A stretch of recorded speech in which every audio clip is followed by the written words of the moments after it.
And I will be brief on Canada. We're originally going to have a Canadian historian addressing us, but I think it was an important component to retain because Canada was really the main reason why he went to North America. We've seen that he also went for personal reasons, but of course he could have gone back to Europe to be away from the woman he loved and to obey his grandfather. Why did he choose to go to North America? We'll see it involves Canada.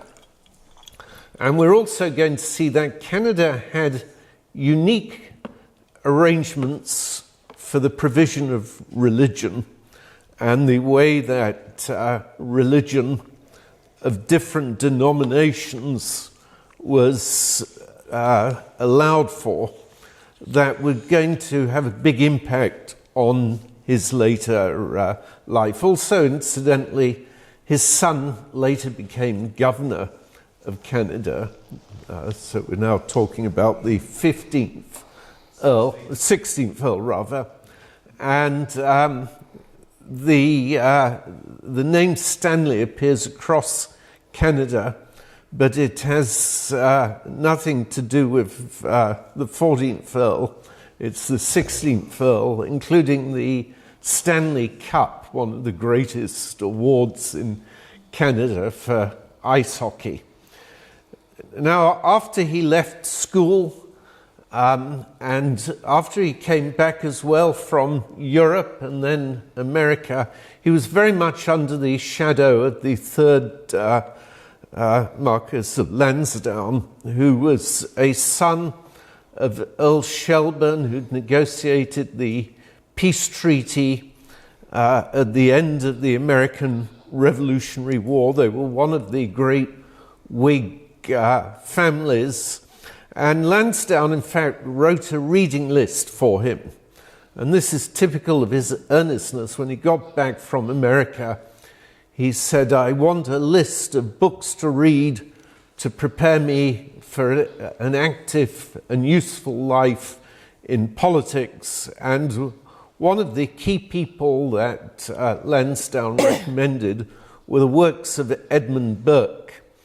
And throughout his career, so much of what Stanley said could have been said by Burke. The so-called Knowsley Doctrine, which he comes up with, we'll probably hear about from Jeff later on, is really the ideas of Edmund Burke. And Edmund Burke, today we might think of as a progressive conservative. He was actually came to political maturation when there was no Conservative Party, the Whig Party, and he would influence, though, he's seen as the father of modern conservatism, but although he was equally influential on Gladstone, the Liberal, but it was very much a progressive conservative tradition that's been lost today. A view that elites have a responsibility to those less well off, and a view that they should be committed to improvement and progress. And we'll see these are real themes of Stanley's life. This is the map of his tour through Canada. As you see, he got right through the Great Lakes and to Montreal and to Quebec. We'll also see that this tour was very similar to tours made by dozens of others in this period, who all went through Canada. De Tocqueville went to Canada. Dickens went to Canada. Canada at the time, of course, was a British colony. America had not managed to invade it during the American Revolution. And it was really Britain's acquisition of Canada which would help lead to the American Revolutionary War. The British acquired Canada during what's known as the French and Indian War in America, and what we Europeans call the 7 Years' War from 1756 to 63. And all of that area in this sort of orange colour was acquired by the British, the area around the Great Lakes. A large area that now is not part of Canada, like Ohio and Wisconsin, but was part of what they captured. And in that area, there were 70,000 French-Canadian citizens, and this would be critical later on. Those are some of the key battles of the the French and Indian War. In Nova Scotia, the British in Arcadia forced out the French population, and many of them went down to New Orleans and were the authors of the so-called Creole tradition of cooking and culture there. But that was not going to be a solution to much of the French population. This is the most famous painting of the French and Indian War by Benjamin West, the death of Wolfe, General Wolfe, and it was his victory at the Plains of Abraham in Quebec that led to the acquisition of Canada. When the British acquired it, they were originally going to just govern it directly. But this governor, he was called Guy Carleton, a rather remarkable military governor, after the victory, essentially took the view that Canada would always be French, which may seem remarkable to us now. But when Stanley visited in 1824, it's still 3/4 of the population was French. So it's much later that it became predominantly English. And as a result, he felt that the French should really be provided for and given a lot of a government that was sympathetic to them. And what we'll see is it ended in a remarkable constitutional arrangement, in some ways ahead of its time, that would have a big impact on Stanley.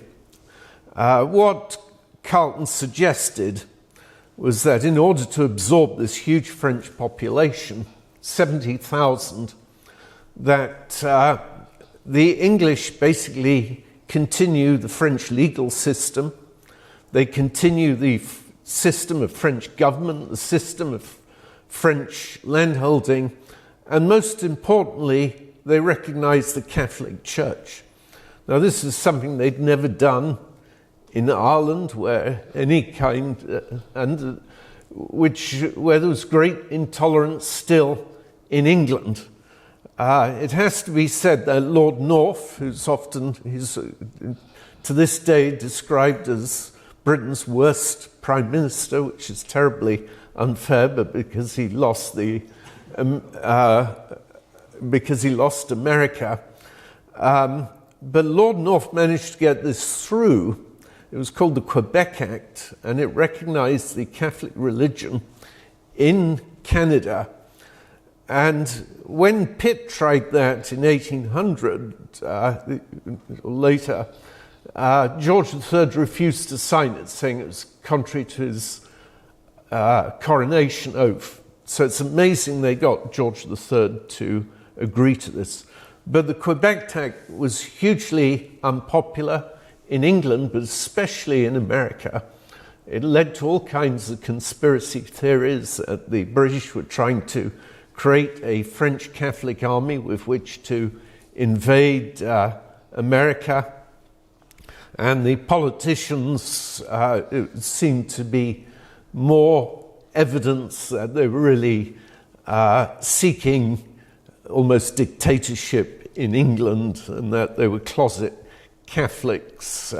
One of the most controversial aspects of the Quebec Act is there was no representative assembly, and all of the 13 colonies had representative assemblies, like little parliaments. But the trouble was there were only about 20 or 30 English-speaking families. So to have an assembly which would be Protestant-controlled would have meant giving this tiny little minority power over the entire French population, which is why they didn't do it.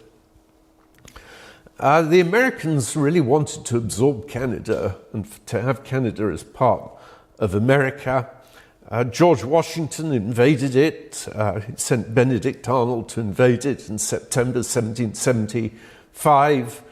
During the peace treaty, and this is the Treaty of Paris, the American negotiators, Benjamin Franklin tried to get Canada and really pushed for it. You'll notice half of this picture seems unfinished. That's where the British were supposed to sit to be pictured, but for some reason they didn't want to be featured in this particular image. So after the American Revolution, a lot of the Americans who'd supported Britain went north to Canada.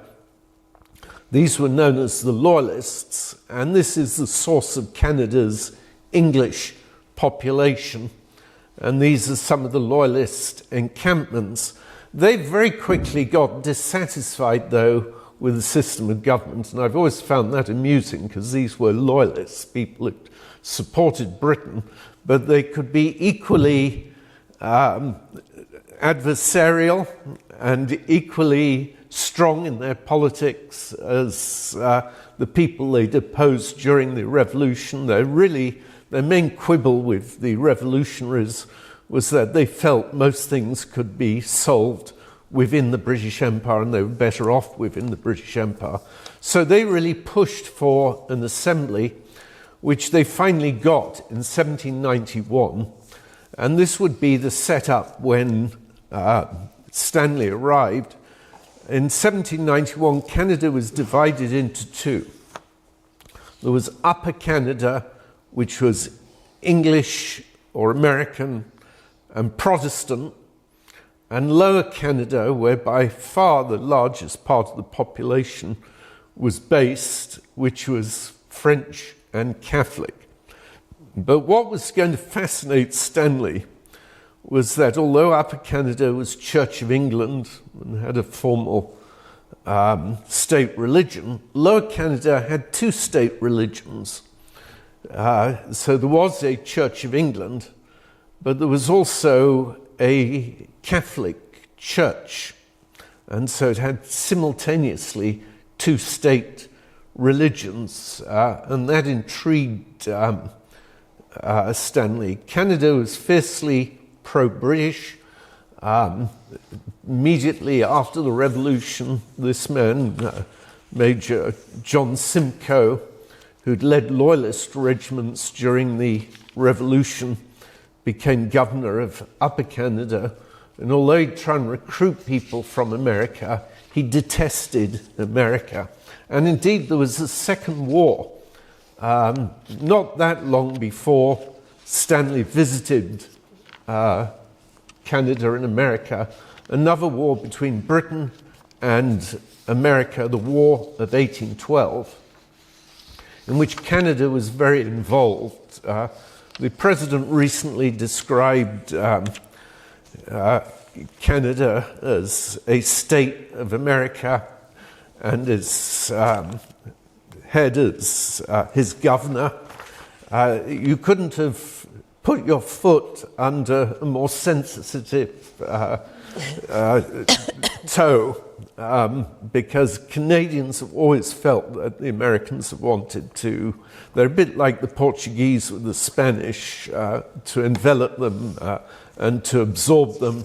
And indeed, there were several unsuccessful attempts to invade Canada. Britain was not trying to reconquer America in the War of 1812, but to punish America, which it did successfully. It invaded Washington, D.C., and burnt the president's house, and it's called the White House today because it was painted white to cover all the charcoal.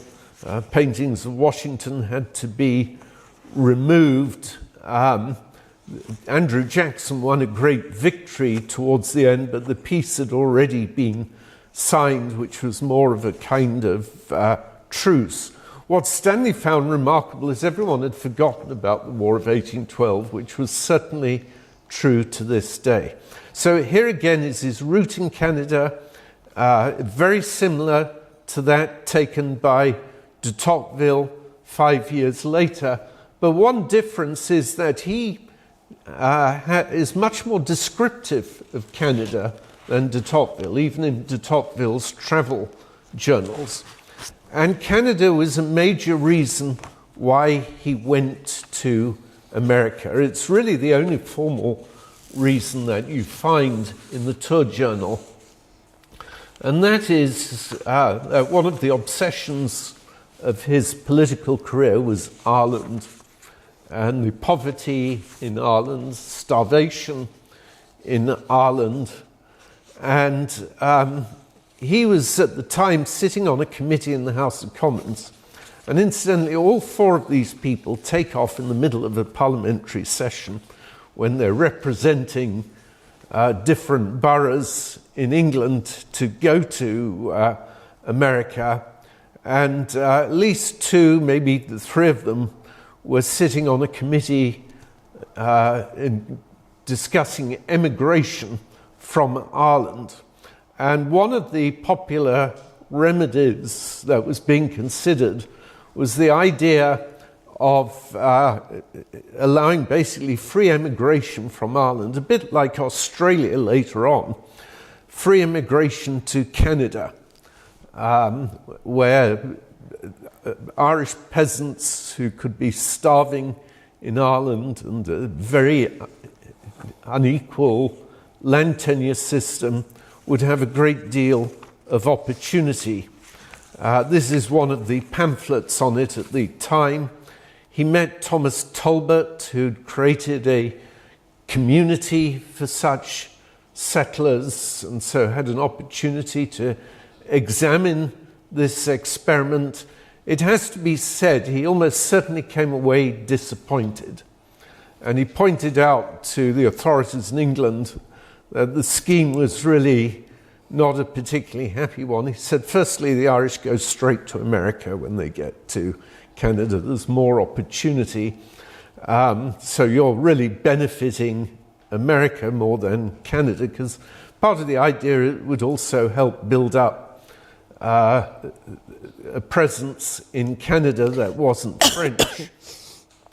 And secondly, if you're going to do this, you need people who help the emigrants at the other end and help them to settle and give them money to establish farms. You can't just throw people in. And that is fairly typical of him, in having some sensitivity for people.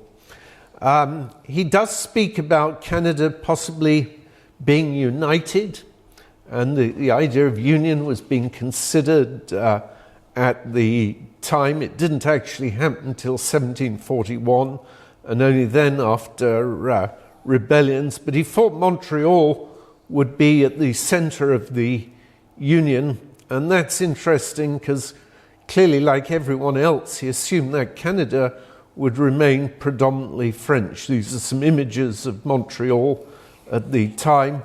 He was shocked that even in the lower south, in the French part of Canada, they were still having to pay money to defray the costs of the Church of England. He thought that was wrong, and he felt the same about Catholics in Southern Ireland. Although he was much more of a traditionalist than Gladstone and believed in having a state church, he also believed in much more toleration than the extremists in his party, who were known as ultras at that point. Today we'd probably call them the hard right or extreme right. Stanley, back in England, would always vote for something called the Maynooth Grant, which was the support of a Jesuit college in Ireland, which was really separated him from the right wing of his party. Quebec, of course, was the greatest of all the French cities. Like America, he met the Native Americans, most of whom had moved up into Canada from the northeast, especially the Iroquois tribe, which was the great federation in America, the federation of 6 tribes. All of, except one, had supported the British. And he meets this woman, Molly Brant, who's part of the great Brant dynasty, who really fought hard on the British side, even destroying the town of one of their fellow tribes, the Oneida, that had supported the Americans. And what is rather pleasant about this description, women played a bigger role in Indian life than in the life of Western states at the time. And they traditionally chose the elders of the tribe, and it was very much a matriarchy. People joined the woman's family rather than the man's family. They were beginning to lose their position during the revolution as these younger warriors started demanding more say in the politics of the tribe. But the point is, he wrote very sympathetically of her. Canada, in fact, people forget, there were rebellions in Canada in 1837 and 1838 in both North and South. There was tremendous dissatisfaction. The English colonists felt it was much too top-down system of government and wanted their assemblies to have a great deal more power. The French colonists similarly were not entirely happy with their situation. Really, the Quebec Act and even the 1791 Constitution Act had helped the elites of the French, the seigneurs and the leaders of the Catholic Church, but not the ordinary French citizen. And as we said with America, this does have an impact on Stanley. It's always impossible, of course, to fully say would he have behaved the same way if he'd never done this trip. Clearly, he had a lot of inclination even before he went to America. He was appalled by religious intolerance. He was very critical of the Inquisition in Europe. So there was already a natural proclivity, but certainly Stanley was very interested in this idea that you could have potentially two religions operating side by side. It was not so much an act of Parliament, but a letter in which he set up, as Irish Colonial Secretary, a Board of Education. And the big thing was there was no public education in England at the time. That would not come to the 1870 and later.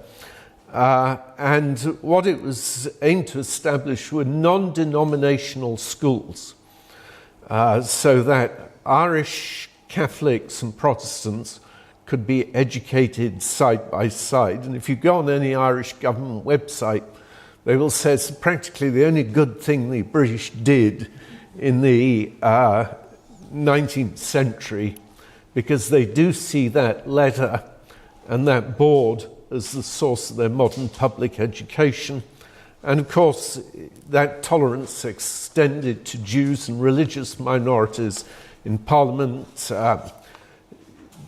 Cassie mentioned earlier Lionel, Nathan de Rothschild, and Stanley's role in removing religious impediments to such people going into the House of Commons and into the House of Lords. And of course, Disraeli was a convert from Judaism, but it's significant that he made Disraeli his prime minister and was really the patron of Disraeli in the House of Commons. Thank you. you.